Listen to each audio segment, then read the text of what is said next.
கர்த்தருடைய பரிசுத்த நாமம் மகிமைப்படுவதாக. எனக்கு அருமையான கர்த்தருடைய பிள்ளைகளே, நம்முடைய ஆண்டவர் கடந்த 5 மாதங்கள் கர்த்தர் கண்மணி போல கர்த்தர் காத்து வந்து இந்த 6வது மாதம், இந்த ஜூன் மாதம், இந்த மாதத்தின் வாக்குத்தத்தம் என்ன என்று சொல்லி தேவ சமூகத்தில் நான் காத்திருக்கும் போது என்னை ஆவியானவர் ஆவியில் நடத்தின வார்த்தை எது என்றால், சங்கீதம் 1ஆம் சங்கீதம் 3வது வசனத்தை தான் கர்த்தர் தீர்க்க தரிசனமாய் கர்த்தர் தந்தார். இந்த வார்த்தை எல்லாருக்கும் தெரிந்த ஒரு வார்த்தை தான். தெரிந்த வார்த்தையை தான் இந்த மாதத்தில் தீர்க்க தரிசனமாய் கர்த்தர் தந்திருக்கிறார். அவன் நீர்க்கால்கள் ஓரமாய் நடப்பட்டு தன் காலத்தில் தன் கனியை தந்து இலையுறாதிருக்கிற மரத்தை போல் இருப்பான். அவன் செய்வதெல்லாம் வாய்க்கும். சர்வ வல்லமையுள்ள தெய்வமே, அருமை தகப்பனே, இந்த ஜூன் மாதத்திற்காக கர்த்தரை துதிக்கிறோம். இந்த மாதத்தின் வாக்குத்தத்தத்திற்காக கர்த்தரை துதிக்கிறோம். அவன் செய்வதெல்லாம் வாய்க்கும் என்று சொல்லி தீர்க்கமாக எங்களோடு கூட பேசுகிறீரே. இந்த வார்த்தையின்படியே எங்கெங்கெல்லாம் உட்கார்ந்து கேட்டுக்கொண்டிருக்கிறார்களோ, கேட்டுக்கொண்டு இருக்கிற இடத்திலேயே மகிமை இறங்கி வருவதாக, பிரசன்னம் இறங்கி வருவதாக, கேட்டுக்கொண்டிருக்கிற இடத்திலேயே உம்முடைய வார்த்தையை கொண்டு, தீர்க்க தரிசனமான வார்த்தையை கொண்டு நீர் பேசி உம்முடைய பிள்ளைகளுக்கு இந்த வார்த்தையை உறுதிப்படுத்துவதற்காக நன்றி. இயேசு இரட்சக நாமத்தில் வேண்டி கேட்கிறோம் நல்ல பிதாவே, ஆமேன். எனக்கு அருமையான கர்த்தருடைய பிள்ளைகளே, உங்களை பார்த்து தான் கர்த்தர் சொல்கிற ஒரு வார்த்தை, அவன் நீர்க்கால்கள் ஓரமாய் நடப்பட்டு தன் காலத்தில் தன் கனியை தந்து இலையுறாதிருக்கிற மரத்தை போல இருப்பான். அவன் செய்வதெல்லாம் வாய்க்கும். இந்த இடத்துல அவன் என்கிறதன இடத்துல உங்கள் பேர்களை சொல்லி நீங்கள் செய்வதெல்லாம் இந்த மாதத்தில் வாய்க்கும் என்று ஆண்டவர் சொல்லுகிறார். இந்த வார்த்தை தான் உங்களை நோக்கி கடந்து வருகிற வார்த்தை. இந்த பிரசங்கத்தின் தலைப்பே நீ செய்வதெல்லாம் வாய்க்கும்னு ஆண்டவர் பேசுகிறார். கடந்த 5 மாதத்தில் எந்தெந்த காரியங்கள் நீங்கள் முயற்சி எடுத்த காரியங்கள் வாய்க்காதிருக்கிறதோ, முயற்சி எடுத்த காரியத்தில் நன்மை எதிர்பார்த்து உடைய வாழ்க்கையில் தீமையான காரியங்கள் நடந்திருக்கிறதோ, தோல்வியான காரியங்கள் நடந்திருக்கிறதோ, எதிர்மறையான காரியங்கள் நடந்து போய் உடைய வாழ்க்கையில் இப்படி நடந்துட்டேன்னு சொல்லி நீங்கள் நினைத்து கொண்டிருக்கிறீர்களோ, உடைய வாழ்க்கையில் தான் ஆண்டவர் சொல்லுகிறார், தன் காலத்தில் நீங்கள் தன் கனியை தருவீர்கள். நீங்கள் இலையுறாதிருக்கிற மரத்தை போல என்ன செய்வீர்கள்? இருப்பீர்கள். நீங்கள் செய்வதெல்லாம் ஆண்டவர் இந்த மாதத்தில் நான் வாய்க்க பண்ணுவேன் என்பதாக ஆண்டவர் வாக்குத்தத்தமாய் கர்த்தர் நமக்கு தந்திருக்கிறார். எவ்வளவு நல்ல தெய்வன் தெரியுமா? இந்த தெய்வத்தை நாம் தெய்வமாய் கொண்டிருக்கிறது.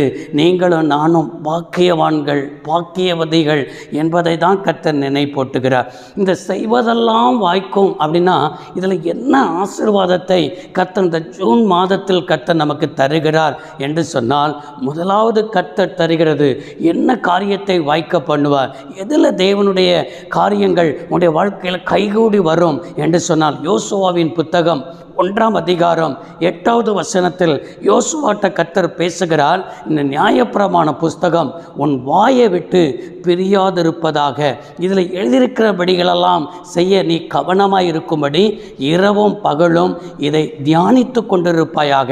அப்பொழுது உன் வழி வாய்க்கும், அப்பொழுது நீ புத்திமானாயும் நடந்து கொள்வாய் என்று ஆண்டவர் என்ன செய்கிறார்? யோசுவாவுக்கு கடந்து வந்த வார்த்தை தான் அப்பொழுது உன் வழி வாய்க்கும் அப்படிங்கிறாரே. முதலாவது கர்த்தர் நமக்கு தருகிறது, அவன் செய்வதெல்லாம் வாய்ப்பதில் முதலாவது தருகிற ஆசீர்வாதம் உன் வழி வாய்க்கும்னு ஆண்டவர் பேசுகிறார். கடந்த நாட்களில் நம்முடைய வழி வாய்க்காதது காணப்பட்டதல்லவா? வாழ்க்கை என்பது நம்மளுக்கு ஒரு வழிக்கு ஒப்பனையாக என்ன செய்கிறது? இருக்கிறது. வாழ்க்கையில் நமக்கு எத்தனையோ காரியத்தில் நம்ம என்ன செய்கிறோம்? வாழ்க்கை என்கிறதான பயணத்தில் நம்ம பயணம் பண்ணி கொண்டிருக்கிறோம். பாருங்கள், ஒரு திசையிலிருந்து இன்னொரு திசைக்கு போகிறதான வழி தான் நமக்கு என்ன செய்யணும் சொன்னால் அந்த திசைக்கு போகிறது தான் வழி. இப்படி நம்முடைய வாழ்க்கையில் அநேக வழிகள் நமக்கு என்ன செய்கிறது இருக்கிறது. இன்றைக்கு இந்த வாழ்க்கை என்கிற பயணத்தில் நம்ம நினைக்கிறோம், இதில் எனக்கு யாராவது வழிகாட்டுகிறவங்க இருப்பாங்களா, இந்த காரியத்தில் எனக்கு வழிகாட்டுறவங்க இல்லையே, படித்து முடிச்சிருப்போம், ஒரு நல்ல வேலைக்கு போகிறதற்கு எனக்கு வழிகாட்டுறதுக்கு ஆள் இல்லையே அப்படி நம்ம நினைப்போம். யாராவது வழிகாட்ட மாட்டாங்களா, இந்த வியாதியின் போராட்டத்தில் இதுக்கு என்ன வழி தான் இருக்கிறது, இந்த பிரச்சனைகளில் என்ன வழி தான் இருக்கிறது என்று சொல்லி ஏதாவது ஒரு வழி கிடைக்குமா, ஏதாவது ஒரு தீர்வு கிடைக்குமா, ஏதாவது ஒரு வழியை எனக்கு ஆண்டவர் காட்ட மாட்டாரா என்று சொல்லி நீங்கள் யோசித்து கொண்டிருக்கிறீர்கள் அல்லவா, உங்களுக்குள்ளே புலம்பிக் கொண்டிருக்கிறீர்கள் அல்லவா. ஆண்டவர் தருகிற ஒரு வார்த்தை, உன் வழியை நான் வாய்க்க பண்ணணும்னா இந்த நியாயப்பிரமாண புஸ்தகம் உன் வாயை விட்டு என்ன செய்யாது இருக்கணும், பிரியாது இருக்கணும். இதில் எழுதியிருக்கிற வழிகளினெல்லாம் நீ செய்யும்படி நீ கவனமாய் இரவும் பகலும் இந்த வேத வசனத்தை நீ தியானம் பண்ணி கொண்டிருக்கும் போது உன் வழி வாய்க்கும்னு ஆண்டவர் பேசுகிறார். அநேகர் என்ன சொல்லுவாங்க, உலக மனுஷன் கூட சொல்கிற வார்த்தையை கவனித்திருக்கிறீர்களா, என்ன சொல்லுவாங்க தெரியுமா, தை பிறந்தால் வழி பிறக்கும் அப்படின்னு சொல்லி ஏதோ ஒரு திருமண காரியத்திற்கோ வீடு கட்டுகிற காரியத்திற்கோ நல்ல காரியத்திற்கோ இப்படிப்பட்ட வார்த்தையை சொல்கிறதை கவனித்திருக்கிறீர்களா. ஆனால் என் ஆண்டவர் என்ன சொல்கிறார்னா, எந்த மாதம் பிறந்ததுனால வழி பிறக்கும் என்று சொல்லலை. இந்த வசனத்தை நீ தியானிக்கணும், இந்த வசனத்தின்படி நீ செய்ய கவனமாக இருக்கணும். இதன்படி செய்ய நீ கவனமாக இருக்கும்போது, உன் பிள்ளைகள் கவனமாக இருக்கும்போது, உன் சந்ததி கவனமாக இருக்கும்போது உங்களுடைய காரியங்கள் எல்லாம் நான் வாய்க்க பண்ணுவேன் என்று ஆண்டவர் சொல்லுகிறார். இன்றைக்கி வழி தெரியாதபடி தானே இருக்கிறோம்.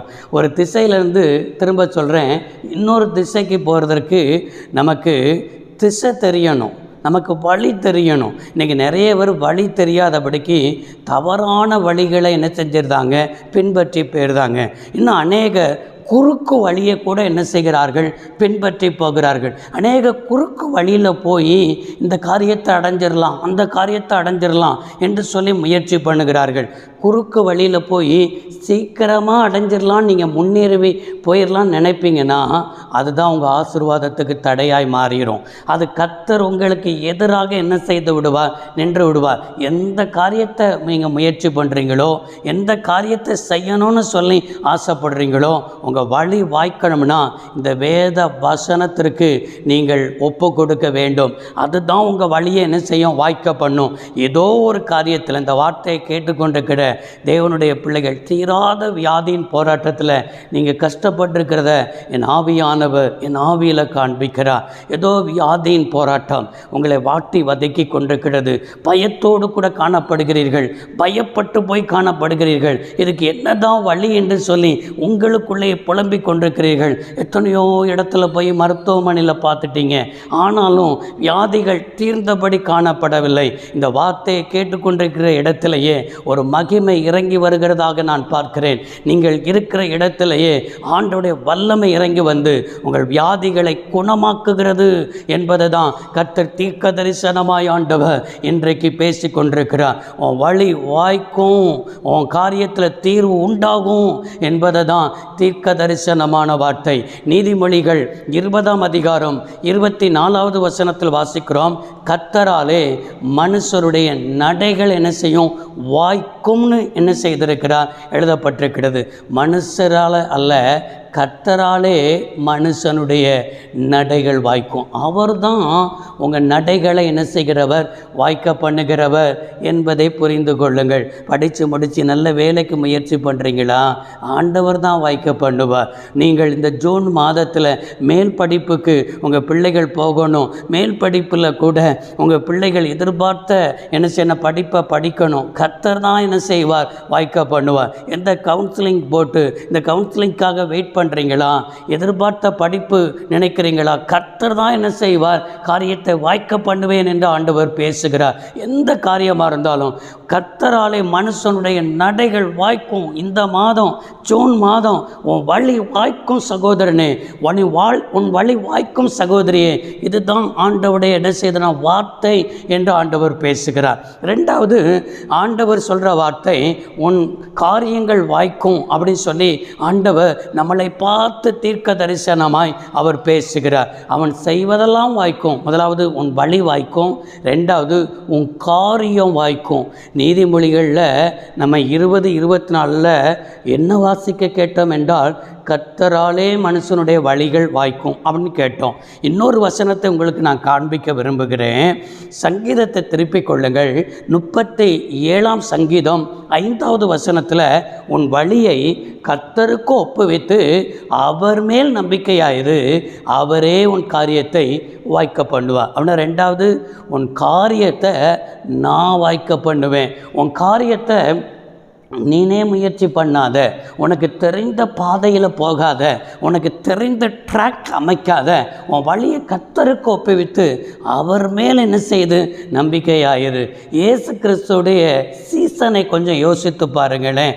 இயேசு கிறிஸ்து மரித்து போய் என்ன செய்ய, சிலுவையில் அவர் என்ன செய்ய மரித்து போய் அடக்கம் பண்ணப்பட்ட பிறகு சீசர்கள், இயேசு கிறிஸ்துடைய சீசர்களில் பேதுருவை குறித்து பாருங்கள், மீன் பிடிக்க போகிறேன் என்று அவனுக்கு தெரிஞ்ச பாதையில் போனான். நம்ம மீன் பிடிச்சாவது குடும்பத்தை, மீன் பிடிச்சாவது நம்முடைய என்ன சின்ன காரியத்தை பார்த்து கொள்வோம் என்று சொல்ல அவன் போனது மாத்திரமல்ல, மற்ற எல்லா சீசர்களையும் அவன் பின்னாலே கூட்டு போனான். ஆனால் மீன் பிடிக்க போனான், அவனுக்கு தெரிஞ்ச பாதையில் போனான். ஆனால் மீன் பிடிச்சிடலான்னு நினச்சான், எப்படியாவது ஆகாரத்தை சாப்பிடலான்னு நினச்சான். ஆனால் ஒரு மீன் கூட என்ன செய்யலை, அகப்படலை. நமக்கு தெரிஞ்ச பாதையில் நம்ம கர்த்தரை விட்டு பின்மாங்கத்தில் போய் நான் இதை சாதிச்சிருவேன், நான் படிச்சிருக்கிறேன், இதை சாதிச்சிருவேன், எனக்கு ஞானம் இருக்குது, இதை சாதிச்சிருவேன், எனக்கு பணம் இருக்குது, இதை சாதிச்சிருவேன், எனக்கு நல்ல பின்னணியம் இருக்குது, இதை சாதிச்சிருவேன். சொல்லாதீங்க. உன் வழியை கர்த்தருக்கு ஒப்புவி. இந்த காரியத்தை நீங்கள் தான்ப்பா செய்யணும், இந்த காரியத்தை நீங்கள் தான்ப்பா வாய்க்க பண்ணணும். இந்த ஜூன் மாதத்தில் உம்மை கரத்தில் என்ன இதை ஒப்பு கொடுத்துட்டேன்னு சொல்லி அவர் கரத்தில் உங்கள் காரியத்தை ஒப்பு கொடுங்க. அவரே காரியத்தை என்ன செய்வார், வாய்க்க பண்ணுவார். அப்படி என்றால் வேதத்தில் ஒரு ராஜா, உசியா ராஜாவை குறித்து வாசிக்க முடிகிறது. 2 நாளாகமம் 26ஆம் அதிகாரம் 5வது வசனத்தில் உசியா ராஜா கர்த்தரை தேட மனதிணங்கியிருந்தான். கர்த்தர் அவன் காரியத்தை என்ன செய்தாராம், வாய்க்க பண்ணினாராம். தேவனை தேட ஒரு மனுஷன் மனதிணங்கி இருக்கணும். தேவனை தேட தன் வாழ்க்கையை ஒப்பு கொடுக்கணும். ஒரு குடும்பம் கர்த்தரை தேடணும். இந்த வார்த்தையை கேட்டுக்கொண்டிருக்கிறதான சகோதரனே, சகோதரியே, எத்தனை குடும்பத்தில் குடும்ப ஜபம் இருக்குது கொஞ்சம் யோசித்து பாருங்கள். குடும்பமாக சாப்பிடுகிறோம், குடும்பமாக ஷாப்பிங் போகிறோம், குடும்பமாக எல்லா காரியத்தை நிகழ்ச்சிகள் எல்லா ஃபங்க்ஷனுக்கு போகிறோம். ஆனால் குடும்பமாக உட்காந்து ஜெபம் பண்ணுறீங்களா? குடும்பமாக உட்கார்ந்து வேதத்தை வாசிக்கிறீங்களா? குடும்பமாக உட்கார்ந்து வேதத்தை தியானிக்கிறீங்களா? குடும்பமாக ஆலயத்துக்கு போகிறீங்களா? கொஞ்சம் யோசித்து பாருங்கள். குடும்பமாக ஆலயத்துக்கு கூட அநேகர் போகிறது கிடையாது. இப்படி ஆவிக்குரிய காரியத்தில் நீங்கள் குடும்பமாக செய்யாதது நிமித்தம்தான் உங்கள் காரியங்கள் வாய்க்க மாட்டேங்குது. இந்த ஜூன் மாதத்தில் ஒரு தீர்மானம் எடுங்க. நான் குடும்பமாக உட்கார்ந்து ஜெபம் பண்ணுவோம், குடும்பமாக வேதத்தை தியானிப்போம், குடும்பமாக ஆலயத்துக்கு போவோம் அப்படிங்கிற ஒரு தீர்மானம் எடுத்து அதன்படி செய்து பாருங்கள். நிச்சயமாக உங்கள் காரியங்கள் வாய்க்கும். கர்த்தரை தேடும் பொழுது தான் உசியா ராஜாவுடைய காரியத்தை தேவன் வாய்க்க பண்ணினார். திருமண காரியங்கள் தடையா? குடும்பமாக கர்த்தரை தேடுங்க. திருமண காரியங்கள் பிள்ளைகளுக்கு அற்புதமாக நடத்தி தருவார்.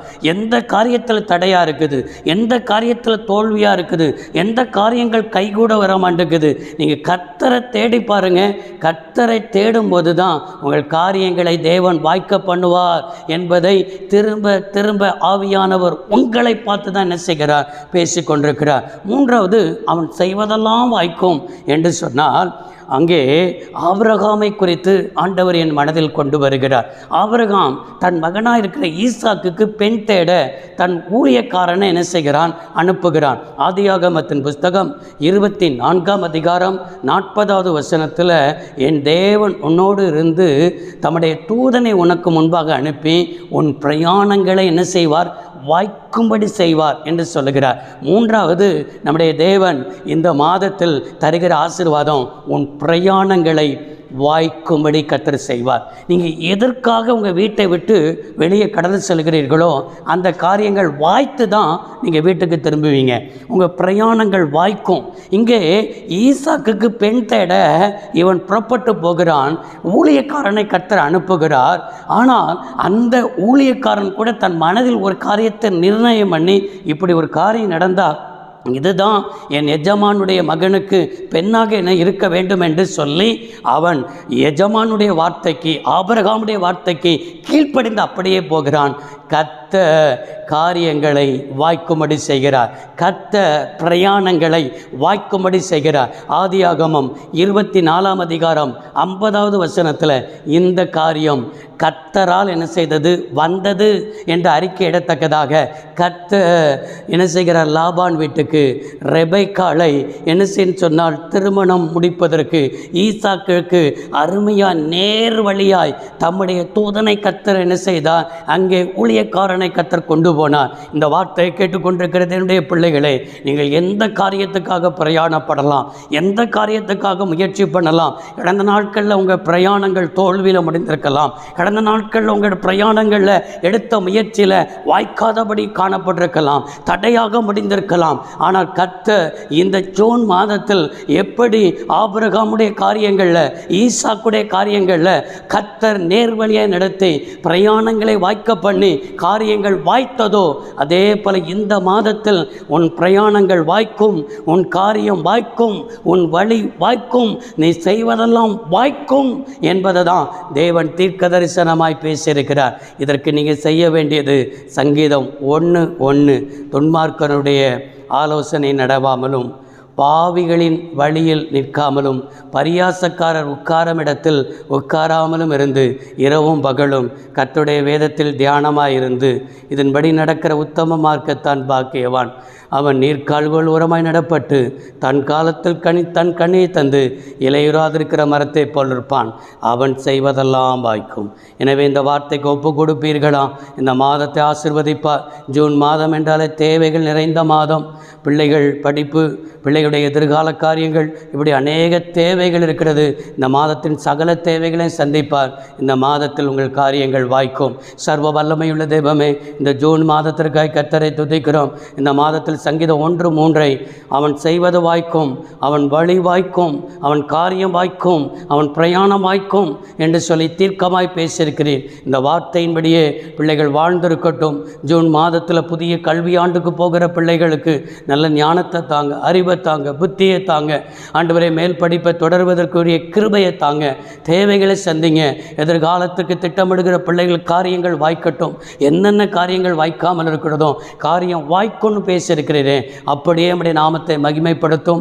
ஆண்டவர், இந்த வார்த்தையை கேட்ட நம்முடைய பிள்ளைகளை பிதா, குமாரன், பரிசுத்தாவியாகிய திரியேக தேவனுடைய நாமத்தில் ஆண்டவரை வாழ்த்தை ஆசீர்வதிக்கிறேன். இது அநேகருக்கு ஆசீர்வாதமாக இருக்கட்டும். உம்முடைய நாமத்தை மகிமைப்படுத்தும். இயேசு கிறிஸ்துவின் நாமத்தில் வேண்டி கேட்கிறோம் நல்ல பிதாவே, ஆமேன். கர்த்தர் உங்களை ஆசீர்வதிப்பாராக. God bless you all.